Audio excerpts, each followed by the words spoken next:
Dnes niečo o pozitívnych účinkoch zelenej kávy na ľudský organizmus. Zelená káva je káva, ktorá ešte nie je upražená. Základným rozdielom medzi praženou a zelenou kávou je chuť.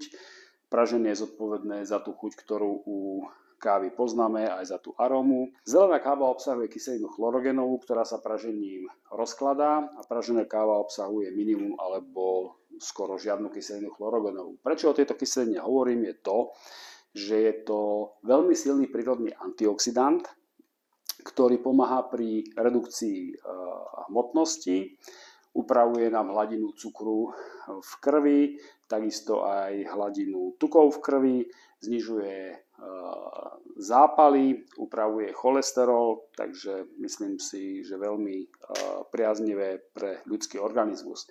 Ak by ste sa chceli dozvedieť o zelenej káve viacej, pozrite sa na náš blog na našom webe www.pureway.sk alebo pozrite si na našom YouTube kanáli videá o zelenej alebo o praženej káve.